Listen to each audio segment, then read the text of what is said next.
share my screen. And let's see here. So I'm going to go over here and share this. And is everybody able to see my NWEA dashboard? Okay, excellent. All right, so one thing, if you ever forget your password for NWEA, not to worry, because your username is always going to be your email address, if you didn't already know that.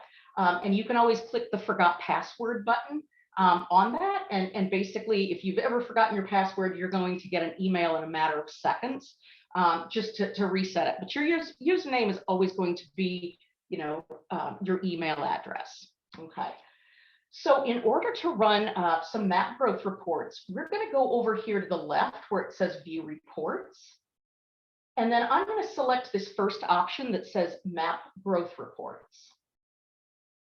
And now today, I just wanted to let everybody know, I am not going to be looking at your school district's data. In fact, we don't have access to your data because of FERPA, unless of course, you provide access to us, and there's a couple different ways that would happen, but I'm going to be using my demo site today. And we're going to be looking at two reports. So the first report we're going to be looking at today is the brand new class profile report, which is this second one right here. But one other little thing I want to point out is that when I was still in a school district and I was a middle school language arts teacher, and then I was a middle school and high school counselor. And sometimes when you're a counselor and you take the job, they tell you, oh, by the way, you're also going to be the assessment coordinator. So that's kind of how I got into using map growth. But it's so much better now than it was when I was in a district, because we used to log into this screen and you just had a list of reports and you didn't necessarily know which report you needed unless you'd already used them before. So I just want to call out that you have access to this filter in the top left of the screen. So that way, if you're looking for a particular report by level, so for instance, if you're wanting to look for a particular student report, or if you're wanting to look for a class level report, you can select that option here, and it's going to narrow down your list of reports then that you would be looking for. You can also pull down this what I'm doing filter. So that, for instance, if you're looking for something that you can send home to parents, or if you're looking for a report that is going to help you group your students, you'll be able to do that just by selecting that filter. And then one other quick thing I want to point out is this student quick search that you have access to.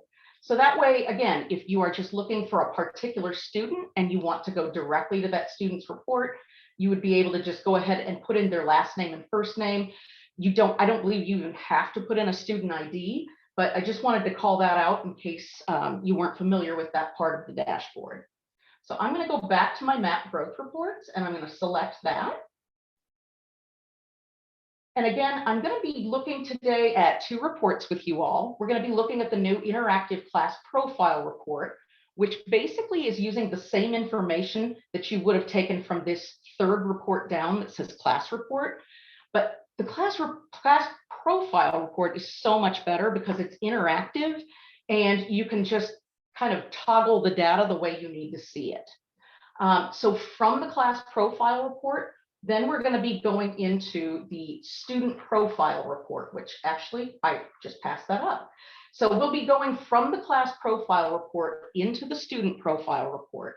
Because these are interactive, there are hyperlinks with students' names. So your class report is going to take you directly to a student if that's what you choose to do.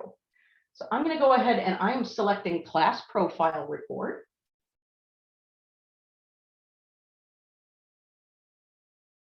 Okay.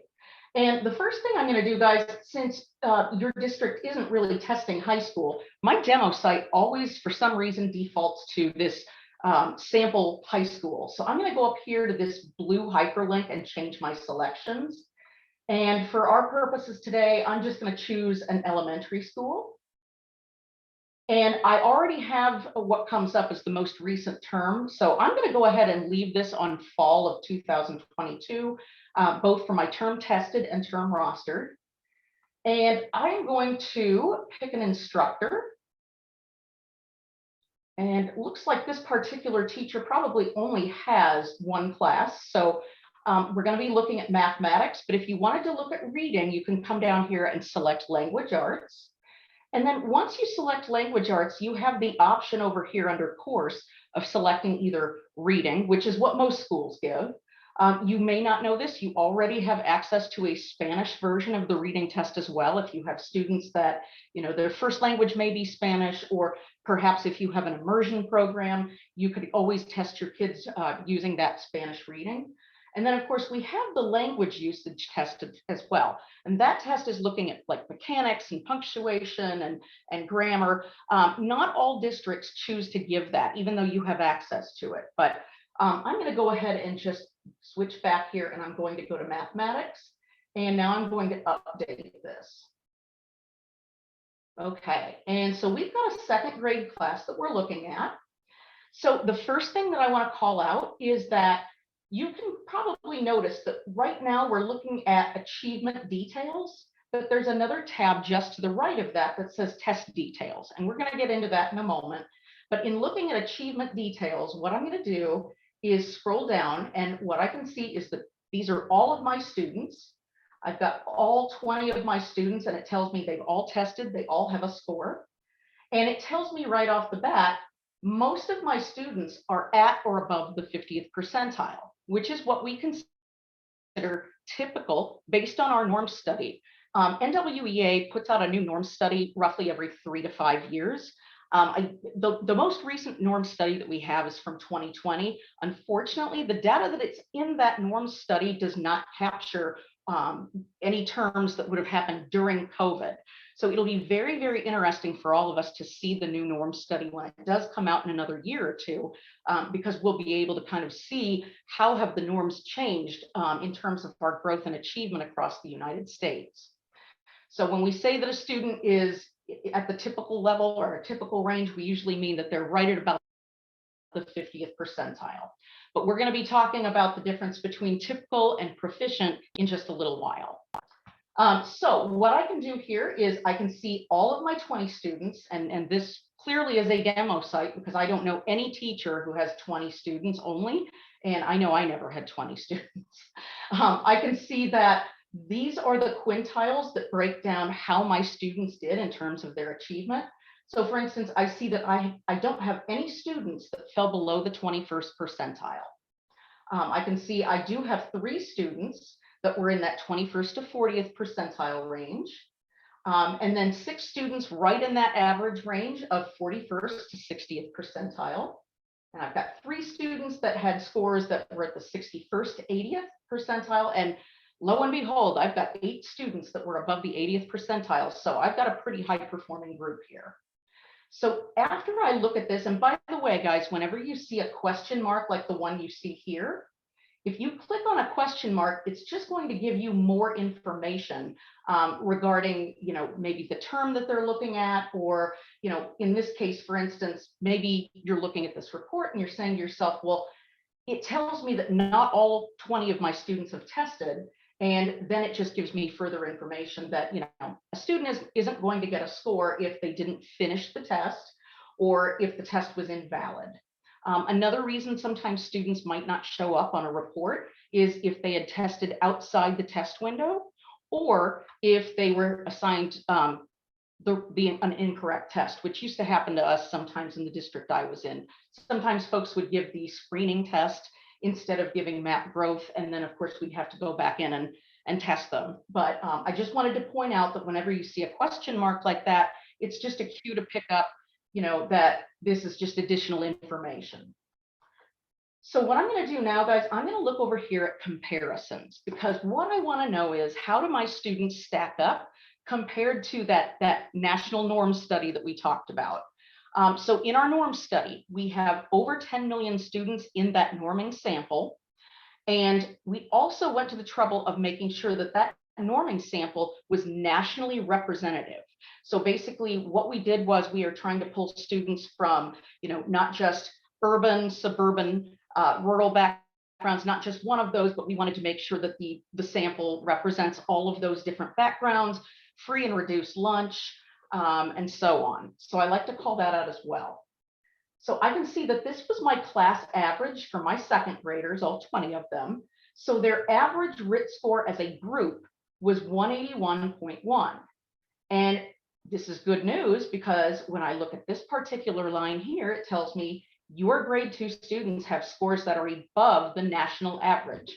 So based on testing mathematics in the fall with, I believe this was 2 weeks of instruction, but I would have to double check that. Based on that information and other students like my kids, other second graders across the US taking this test, my students are performing better than what is considered typical, because the national average would be, in this case, based on those circumstances, a 174. And keep in mind that when we talk about time of year, we're not just saying fall in general, we're looking at the number of instructional weeks that your district has entered for that particular term. So that's another thing that it takes into consideration. And then, of course, I can see down here the median percentile. So again, if I lined up all 20 of my students from lowest to highest, the middle child, well, in this case, if we took the average of the 10th and 11th children in that line, we would see that the middle child had fallen into the 73rd percentile. So here again, that just basically confirms what we saw before, which is that we have a pretty high achieving group in this case. So any questions so far before we move on down to the student details? Okay, I'm going to take that as a cue to move on, but please don't hesitate to come off mute and ask questions you may have. All right, so now I'm scrolling down to student details. And guys, what this is going to do is it always defaults to alphabetical order, as you can see here, because I've got Todd Anderson that starts my group all the way down to Annie Young. But if you wanted to look at your students so that they were not alphabetical, maybe you want to run your students from lowest to highest, you can go to the top of any of these columns, including this percentile or RIT band, or even quantile in this case, because we're looking at mathematics. And I can click on those columns and I can group my students. So for instance, the first time I click on this, I see that it ran my students from lowest to highest. And if I wanted to do the opposite and go from highest to lowest, I just click that again. And now I just have another way of looking at my students. So I'm going to go back. I'm just going to change this to lowest to highest for now. And I can see what their corresponding RIT score is. Because this is mathematics, we're looking at quantile, but keep in mind, and you may have noticed this, when you test reading, you have a Lexile that pops up, which can be helpful when you're taking kids to the library or they're choosing, different things that they might be wanting to read. I'm not sure if your school libraries do this, but I know ours used to, for instance, on the spine of the book, would list the corresponding Lexile so that, we could help our students at the middle school level to select books. So moving over here, we've got our instructional area RIT scores. Whoops, I just did something a little crazy. So I've got my instructional area RIT scores. And so for instance, as you can see, if I look at the first student, which is Todd Anderson, and I see his overall RIT score for mathematics is a 205, I can come over here and take a look at his instructional areas and kind of get a sense as to, did he have any areas that seem to be stronger than others, or an area that seemed to maybe be an area that we might want to focus on. So for instance, his measurement and data score was exactly the same as his overall math RIT score. Geometry, though, he's at a 197. So that's an area where he was just a little bit lower. Same thing with numbers and operations. He's a little bit lower than his overall RIT score. He has a 200 for numbers and operations. And then, of course, operations and algebraic thinking, he did a little bit better than his overall RIT score at a 207. What's going to show up on your report? I know you're looking at a demo site right now, so this would be the NWEA generic version in terms of our instructional areas. But your instructional areas are going to coincide with basically the Ohio State standards and how those are broken out. So that's what you would see on your reports. So before we dive into the actual student level, I'm going to take you guys up here and I want to point out this other tab that says test details. Now, again, because I was an assessment coordinator, this was always really telling for me. So I'm going to go ahead and click on that. And here again, this is just another quick way to see if all of your kids have finished their test. So you can see here that 100% of my kids have completed their tests. I come over here to the right, it tells me what test was taken. So in this case, it was the Math 2 through 5 assessment. And now here again, guys, I can still toggle my students like I did before by clicking on those columns, because again, it would have just defaulted to alphabetical order, but I kind of like to get a sense as to how my students did in terms of their achievement from lowest to highest. So here's what I like. And again, being a former assessment coordinator, this is the thing I liked. I like looking at test duration. How long did it take my student to take a particular test? And what you're going to notice, let me just toggle this again. Now, because this is a demo site, of course, it's not giving me the information I want to show you, but you may notice that your higher achieving students want to spend longer on that test than probably any of your other students, which is understandable because it is an untimed test. And what I usually encourage folks on is with your high achievers and really with all of your students, it's always a good idea to remind the kids before they test in any test window. Listen, you cannot get every item on this test correct. It is impossible. Nobody's done it. And basically, the test is just going to hone in on what we need to know in order to teach you. Okay, so your high achieving students, if they're wanting to spend 2 hours on the test, sometimes it's just a good idea to prep those kids ahead of time, even if you have to do it every test window. Otherwise, they may want to spend forever on that test, and you need all the instructional time that you can get, certainly. So reminding the students that this is an adaptive test, that they're going to get some questions right and some questions wrong. Just do your best. And if you're spending more than a few minutes on a question, it's probably best just to eliminate the answer choices that you know it's probably not going to be, and make your best educated selection. So that's why I like to call out test duration, because I just personally always think that that's really interesting to look at, especially if I have students like, although this is really odd, and that's how you know this is a demo site, Todd here is in the 99th percentile, but he only took 6 minutes to take the test. The other thing that I like to point out is standard error of measure over here. And really that number just tells you how accurate is the information you're getting. Now, if your standard error ever got to a 5, then the test is automatically going to invalidate your students' results, because we want to be able to give you the most accurate information possible. So again, because there's that little I in the circle there, or if there was a question mark, I could select that.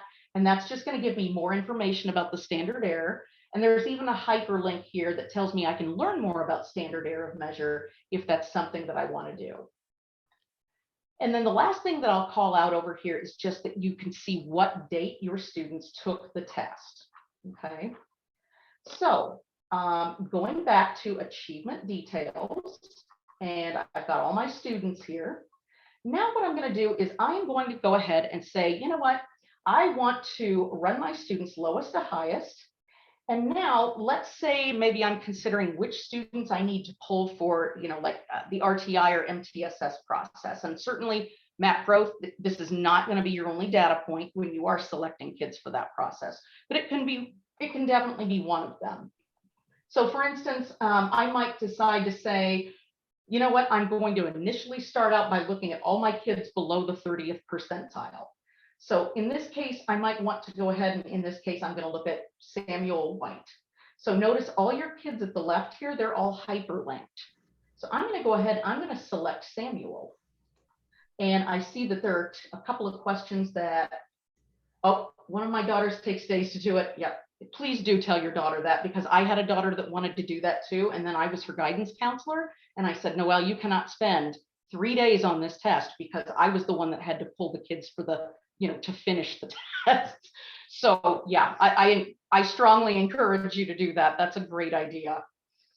So when I clicked on Samuel White's name in that list, this took me to his student profile report. What you're going to notice is we've got 3 columns here. So we've got comparisons, we've got instructional areas, and we have growth goals.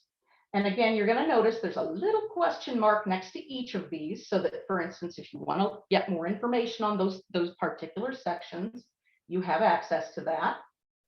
But before we open those sections up, I'm going to call out 2 things. number one, you can toggle between the different subject areas here at the top. And you may have noticed by now, here at NWEA, we love our color coding. So when I click on this question mark, it just gives me that key that indicates what is the corresponding color for each quintile for achievement. So in this case, just right off the bat, when I see that this student had a blue tab for reading, I instantly know she is above the 81st percentile. Or I'm sorry, he, Samuel. If I go back to mathematics, same thing. I can pull that up and it just tells me, okay, Samuel fell in the 21st to 40th percentile. So because that seems like an area where he might need to work a little bit more, we're going to go ahead and we're going to be looking at mathematics. And you get that information in that tab that tells you the overall math RIT score. So in this case, 166. I get that standard error. And when it says possible range, and it says 163 to 169, basically here's what that's telling you. Based on that standard error of 3.4, if Sam took this test again in a relatively short period of time, like maybe within a week, we're pretty comfortable saying with that standard of error of measure that he would have probably fallen between a 163 to a 169. So if you're ever wondering why that range pops up, that's why that pops up. It also gives me the date he took the test.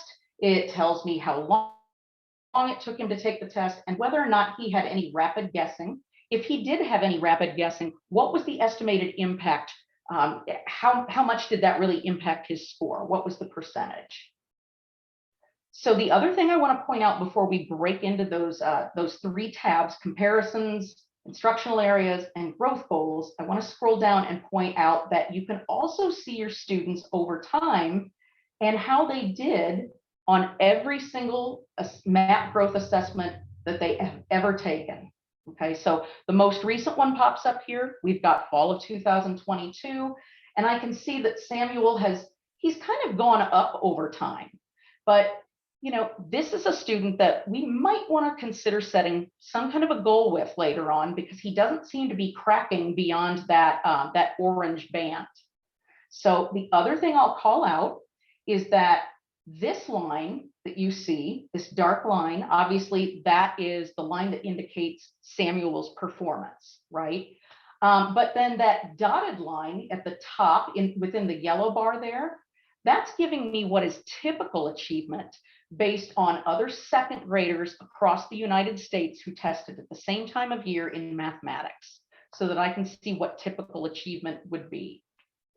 And then last but not least, you can also click this button that says, in my case, it says linking study map growth, so that I can see, and because he's in second grade, it's not popping up because in this case, mostly second graders don't usually take the state test.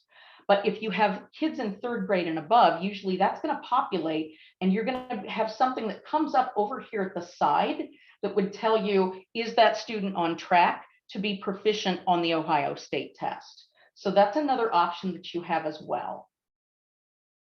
So before we actually break into these different instructional areas, does anybody have any questions so far on anything that we might have covered, or even something that we haven't covered?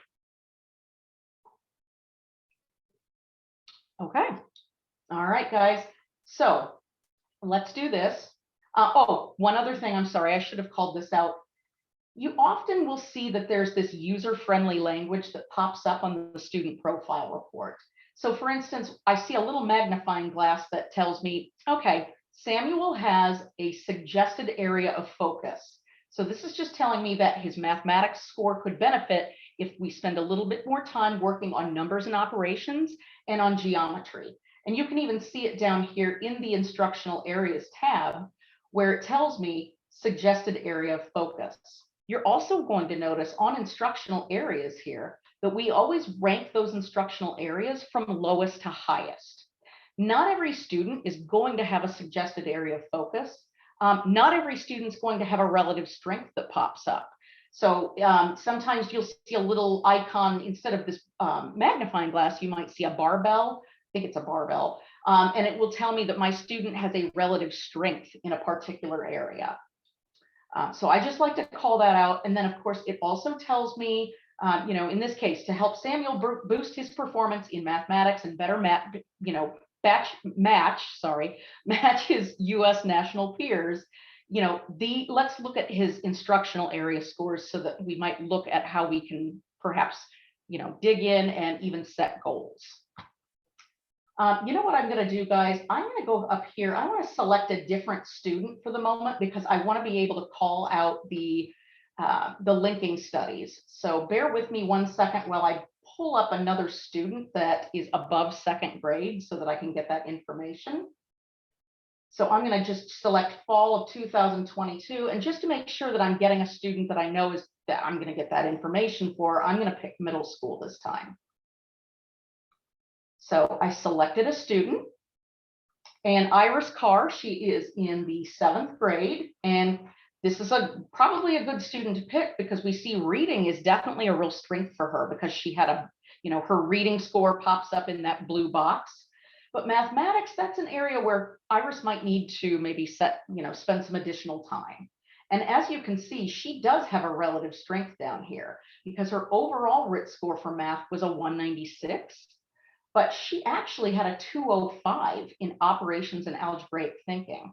So we'll investigate that just a little bit more in a bit. And before, I had also, oh, hang on 1 second, guys. My mouth's just a little bit dry. I'm doing a lot of talking. So down here where I mentioned that you can check these boxes that gives you information based on, is this student on track to pass the Ohio State test? I could certainly go ahead, select that box down here. And also you are going to notice that for students in 5th grade and up, we're also able to give you a projection to whether or not they're on track for college and career readiness. So with Map Growth, we have linking studies, not just to your state test, but also the ACT and the SAT. And I live just outside Indianapolis. And I don't know if any of you are from Indiana or have family from Indiana, but recently they changed it so that our students in 11th grade have to take the SAT. So as early as 5th grade, we can actually start looking to see, are my students on track to be proficient for I believe it's 480 verbal or critical reading or a 530 math.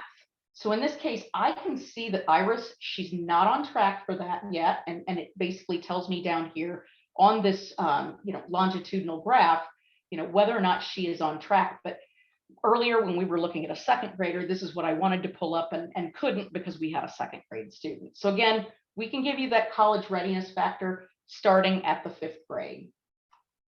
So now up here in these particular boxes, so we've got comparisons, we've got instructional areas, and we have growth goals. And you're going to notice in the top right corner of each of those, you have a little, like a double-sided arrow. That's where I would click if I want to get more information for each of those tabs. So in this case, I can see, this is how Iris grew based on, the last time she took Map Growth, and she didn't grow at a level that we would consider typical. Because remember, at Map Growth, we always say that the 50th percentile, that would be our typical range. So based on Iris's starting RIT score, the time of year, the rostered grade, and the subject, we had projected she was going to grow X amount, which we'll look at. And because she didn't meet her growth projection, that's why she's below the 50th percentile, and it shows us that. And for achievement, I can also see that she is at the 9th percentile. So if we were to be looking at how she would fall on like a quadrant chart, which we don't have time to get into today, but I always encourage folks, especially after you get your winter data, pull up that ASG with quadrant report, because then you can look at how your students grew and what their achievement was from fall to winter. I also see my projections, not just to the state test, but because she's above 5th grade, I can see what her projections are to the ACT and the SAT. I can see her quantile, and if this had been reading, I would have gotten a Lexile. And before we launch into instructional areas and growth goals, let's go ahead and let's find this double-edged arrow in the top right corner of comparisons, and let's click on that.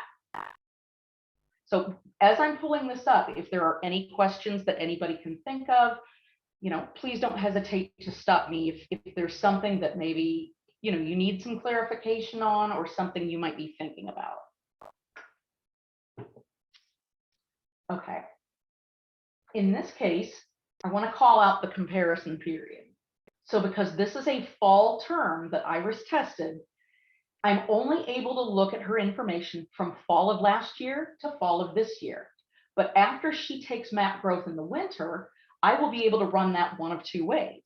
I'll be able to run it either from winter of 2022 to winter of 2023, or I'll be able to look at it from fall of 2022 to winter of 2023. And if that were the case, I would just select the comparison terms that I wanted to look at. And like I said, most times folks will run this from fall to winter after they get their winter data, so that if they need to make any adjustments to instruction or intervention groups, that's certainly something that they could look at.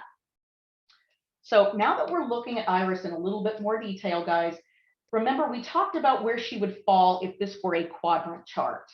And on this, brightly colored square down here, we can see that because she's lower growth and lower achievement, she falls in that pink quadrant. And you'll notice that this horizontal line, that's telling me about my student's growth. That horizontal line, that tells me that's what is typical growth based on, again, starting RIT score, time of year, rostered grade, and subject. Okay, so she didn't make typical growth, which would be about the 50th percentile. And she's also, with this vertical line, she's not at the 50th percentile for achievement. So because of that, she's in the pink quadrant. But if a student was in the orange quadrant, that would be a student maybe who wasn't achieving at a typical level, but maybe they made incredible growth. And if so, what can we do to replicate that with our other students? Down here, the yellow quadrant, that just indicates, okay, this is a higher achieving student, but they didn't make their growth projections. So they're not growing at a rate that is typical. And then, of course, that green quadrant up here in the top right, those are the kids I call lucky, because not only did they achieve at a level that is better than typical, but they're also growing at a rate that is better than typical. So that's basically what this quadrant chart's about. And again, if you click on that little question mark, it just gives you more information. Now down here, I can see that we had projected, again, based on all those factors, rostered grade, subject, time of year, starting RIT score. We projected that from fall of last year to fall of this year, Iris would have probably grown about 7 points. But when we look at her observed growth, we see she only grew 4 points, which again, because she didn't make her growth projection, is why we see her below that horizontal line, okay? The other thing I want to call out, and this is one of the links that you have in the chat, you can get to this in other places besides just going through the student profile report, but you're going to see that you have a link to the Ohio State linking study. So we can tell you, based on a student's MAP RIT score and the time of year and the subject, are they on track to be proficient for the Ohio State test for grades 3 through 8. And I believe we may even have a projection for second grade, even though we know second grade doesn't take the state test. If you ever want to get to that Ohio State linking study, you can certainly use that link I put in the chat, or you can also click on the hyperlink that'll pop up here. And you'll also, again, if it's a student above 5th grade or above, you'll be able to go in and see, are they on track for ACT college readiness or for SAT college readiness? And there are the links to those linking studies there as well. And then the other link I put in the chat earlier was for this College Explorer tool, which again, I think is a really neat thing. But again, I'm a geek and I was a counselor, so I think this is pretty cool. But you don't have to get there from just this report. You can even just Google NWEA College Explorer tool. And I'm just briefly going to click that so you can see what this is. And if somebody can just come off chat, or I'm sorry, come off mute just quickly and tell me, are you able to see where it says mapping the road to college? Or even just drop it in the chat, yes or no. Okay, I'm not hearing otherwise. No, I don't see it. Okay, so let me stop my share. And what I'm going to do is I'm going to reshare my screen. And I had a feeling that was probably the case because sometimes with Zoom, you have to show a different tab. Which one did you need me to put in the chat? Oh, no, I just was asking, saying, if you couldn't see my screen, you could just say, put no in the chat. No, you couldn't see it. So if that was preferable. So like I said, you can just Google NWEA College Explorer tool, but you can also get there from that student profile report. And when I scroll down, you'll notice I've got different tabs up here at the top that I can select. And I can either see if I'm on track based on my RIT scores based on a certain range. I can also search for specific schools. So if I click on search for schools, I can come over here and I'm just going to put in Ohio State. And then, of course, when I select that, I get a map that comes up and I'm going to say, all right, in this case, I'm going to select, maybe I can select the Lima campus, but in this case, if I selected okay, and I'm not seeing the main campus, but I'm sure it's probably there and I just don't have it set so that I can see the bigger picture. Hang on a second here, guys. Okay, here we go. So basically I can choose any school I want. And after I do that, let me try this one because I know I'll be able to find it.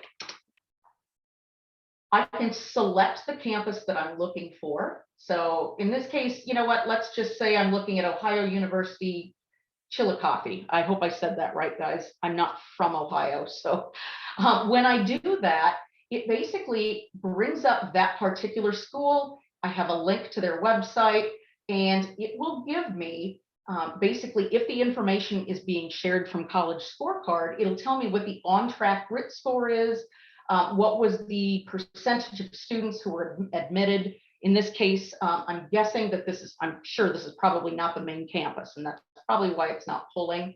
I can see the percent of kids that came back for a second year, how many kids completed their degree in 6 years or less, what the on-track RIT score and SAT and ACT scores would be. But as somebody who's had put 3 kids through college, well, the third is there now, I can select the household income level. And based on my household income, I can see, okay, what would my yearly cost be? What are the in-state tuition and fees? If I was coming in from out of state, what would that fee be? Again, based on my household, what's my cumulative debt after completion? What can I expect that to be? And then most popular majors and typical earnings for one of my graduates from this particular school. And I see we have some, oh, there we go. Thank you, Ms. Hoffman, for putting those into the chat. So the links for the College Explorer tool and the Ohio Padlet are there. You'll be able to see those. And if you do want to see, going back to Ohio State test, if you do want to see the cut scores for proficiency, I believe that from that Padlet link, when you go there, you can click on the linking study. It should be underneath the first tile, and you'll be able to see what those cut scores are. I'm going to stop sharing and I'm going to go back to my student report now.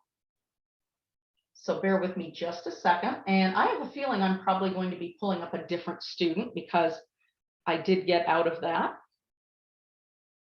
Okay, so I'll go back to my MAP growth reports and I'm going to re-pull up that student profile report because now what I want to do is take you guys into the next thing, which is the instructional areas. So again, I'm just going to pick a middle school here and a class and a student. I'm going to view their profile. Okay. And now what I'm going to do, guys, I'm going to go here to instructional areas. And again, we always rank those scores from lowest to highest. And I'm going to go over here and expand this. So when I do that, it's going to take me to the learning continuum for this particular student. What always comes up is the default, which is learning topic. But if you guys would prefer to look at this based on Ohio State standards, you would just come up here to the top left where it says group by and change that to standard. Now, when I do that, it's going to pull up all the standards for each of my instructional areas that this student, Sarah, would probably want to focus on, that would be where the test put her in terms of she answered half of the questions correctly and half the questions incorrectly. So that I can see these are the state standards that I would need to be considering, you know, maybe if I'm working with Sarah. And I'm just going to tell you a little quick cheat. So if you don't want to have to comb through this entire thing, which nobody ever wants to do that, and I certainly wouldn't because you've got tons of students, my little trick is to do Control F. And I don't know if you can see my screen up here, but in the top right, there was a little search bar that came up. And let's say I am going to be, you know, working with Sarah maybe on fractions. I can type a keyword in, and now it's going to highlight everywhere in the learning continuum that fractions might pop up. So it's just highlighting it in yellow. So again, just another little, like I said, just a quick cheat if you need one, so that you don't have to be combing through the whole learning continuum. And it just tells me these are the skills for this particular area that Sarah is ready to start working on based on her RIT band. So in this case, it, you know, and again, because I have a demo site, mine just defaults to Common Core standards, but it tells me, you know, this is, it looks like a 5th grade standard, if I'm not mistaken. So I might need to scaffold for Sarah if the rest of my class might be working on this particular standard and she is at a standard that's below grade level. And so because we don't have a lot of time, I'm going to just click out of this and take you guys into what I think is probably the best part of this tool, growth goals. So I'm going to go ahead and expand the growth goals tab. And when I do that, guys, I can see here underneath growth goals that I can set a goal for Sarah based on, you know, right now to fall, or maybe right now to spring, or from fall of 22 to fall of 23. And when I change those different terms, you're going to notice the numbers down here in these 4 boxes, these are going to change based on the term that I'm setting the goal to. So for now, I'm going to put this on winter of 2023. And it tells me, okay, based on Sarah's starting RIT score, the time of year, her rostered grade in the subject, which in this case is math, we are projecting she is going to grow 4 points. But this is where I call this out, guys. Remember, what's typical in our norm study is not necessarily what Ohio might consider proficient. So for instance, and hold on a second, guys, I'm going to stop sharing and pull this up very quickly because I think it's really important to pull this up. So bear with me 1 second while I grab the linking study. And I'm going to share my screen again. And so when I get to the Ohio linking study, what I'm going to do, and because you can probably tell we use this a lot, I'm going to type in the page number. Oh, looks like that's reading. I need to go to math. So math would be on page 18. And Sarah was in, hold on a second here. What grade was Sarah in? Let me move this. Sarah was in 7th grade. So she took mathematics in the fall. She's in 7th grade. So if Sarah's going to be on track for proficiency in math, you see this proficient column? I'm unfortunately not able to select just that, but you can see that for 7th grade, if Sarah's going to be on track to pass the Ohio State test for math in the spring, her fall RIT score would need to be at about a 221 or the 52nd percentile.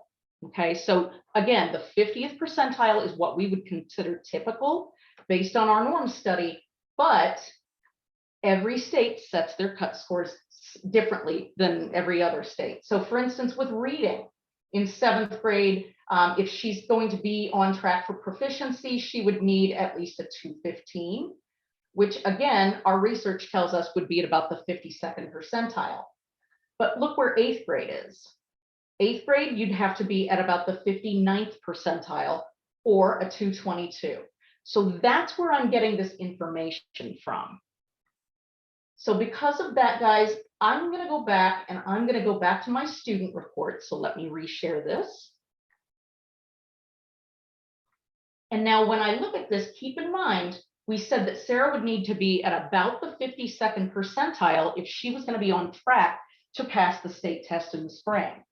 So let's just pretend I want to set a stretch goal with Sarah. So I'm going to go up here and I'm going to change this as achievement percentile to the 52nd.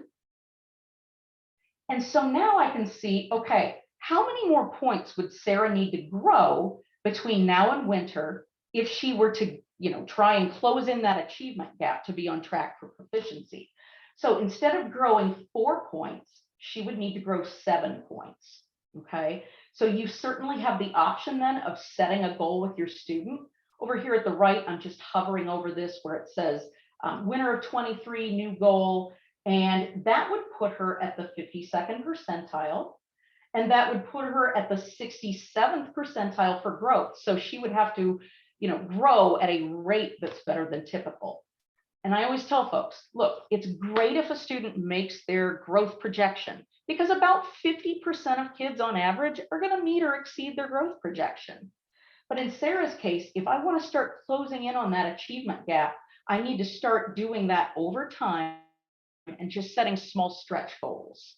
Because if she only meets her growth projection, which was a 4, if she just grows those 4 points that we had projected she's going to grow between fall and winter, she's going to stay at about the 45th percentile. If I wanted to set that goal, I would just come down here and select this blue button that says set goal, and it's not going to hurt my data at all. I'm just going to show you, for instance, what happens. So in this case, I'm going to change that to, okay, I'm going to try and get her to grow an additional 3 points. Maybe I'm sitting down with Sarah to talk about not just what I'm responsible for, but what's Sarah going to be responsible for doing in setting this stretch goal? What's mom or dad going to do to help support her? And then I could go ahead and type that in, but I'm going to go ahead and set the goal. And now you can see that this goal comes up here and it populates, and it's not going to affect your data, but it is just going to basically say, okay, we projected she's going to grow 4 points, but our goal is to get her to beyond that to growing 7 points. And if I want to change or edit that goal at any time, I can do that. Or I can say, you know what, I really don't think that's the goal I want to set with her. So I'm going to go in here, I'm going to delete that goal. So again, that's just how you could use this particular tool if you wanted to set goals with students. And obviously that might be a tricky thing to do with every single student. So you may want to just select certain students. Maybe that's a student who is really close to being on track for proficiency, or maybe it's a student that isn't already receiving some kind of service. And we just want to try and help close that achievement gap. So, but that's basically how I could go ahead and set that goal if that's something I wanted to do. So what I'm going to do, guys, I'm going to share with you, and I think we had it. I'm going to stop sharing for a minute, and I'm going to put this in the chat. And I know we had put it in there earlier, but I want to make sure that you guys have it. So bear with me 1 second. And I am going to put this in the chat right now. So in the chat, I just put a link to, hang on a second, I'm going to share this again, to a worksheet that you can use if you are working with your students on setting a goal. And hopefully everybody can see the student goal setting with the student profile report. And basically you can just choose a student from, maybe your class profile report that we looked at first. And maybe there's a particular subject that you want to focus on, whether that's math or reading. You can go ahead, enter that information here. What was the subject? What is the student's current RIT score in that subject? Okay, and then I can come down here and basically say, okay, what is the instructional area that I'm going to focus on?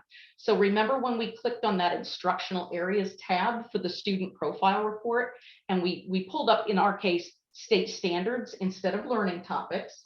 So we can choose a particular instructional area. Maybe in Sarah's case, it's numbers and operations. And then what is Sarah's current RIT score in numbers and operations? And I can put that there. Where would I like to try and be? And I can use that tool we were just looking at on setting growth goals. So what's the starting term? What's the term I'm setting the goal for? Is it from fall to winter? what is her projected RIT score, and how many points would that be? And what will the student's norms percentile be if they just meet their growth percentile, or I'm sorry, growth projection? And then of course down here, now this just walks you through how you might want to set a goal, and then how you might go about creating an action plan with that student, or maybe even with that student and that parent. And then of course, you could certainly write a SMART goal and then create that action plan that we talked about. And again, this shouldn't be more work for the teacher. This is a way for the student and the parent maybe to engage and talk about what they're going to do. What is the student going to be responsible for doing to try and meet this goal? And how is the parent or guardian, how are they going to maybe support the student in reaching that goal?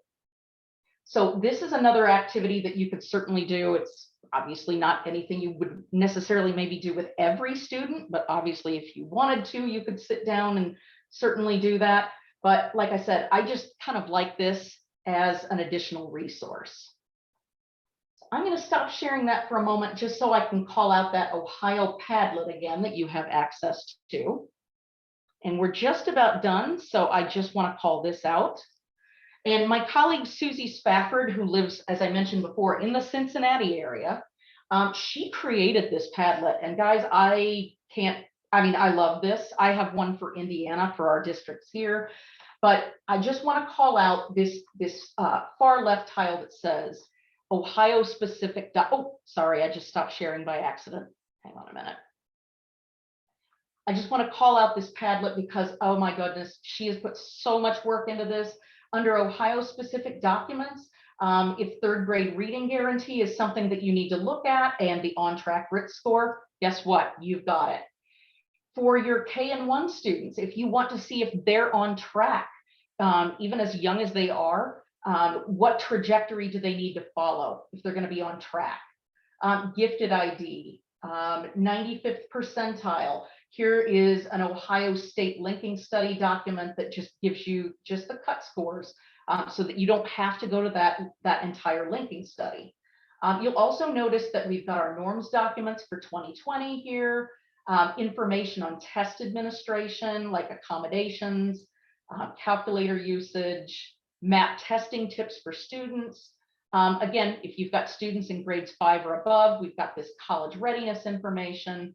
I like to call out the MAP growth reporting resources because you have access to all kinds of things, including this interactive MAP reports portfolio, so that if you want to just see a sample report, if it's a report you're not familiar with, or maybe it's a report you're looking at, but you know, this gives you all the annotations and it breaks down every single part of every single report. And of course, I personally like this. If you get a chance, under MAP growth reporting resources, read up on this Understanding RIT by Mark Grayler, Lebanon City School District. He put together the most amazing explanation of how you can understand RIT score better. And then of course, we've got instructional strategies and resources. I mean, it's really a wealth of information, plus all the possible support sites you might ever want to see. So with that, I know we're at 2:52, and I want to make sure that I'm addressing or answering any questions that you might have in the time that we have left. So I'm just going to pause for a moment, take a drink of my Starbucks tea, because like I said, I've talked a lot, and address any questions, any concerns you might possibly have at this point. And it can be anything. It doesn't even have to be about those two reports that we looked at.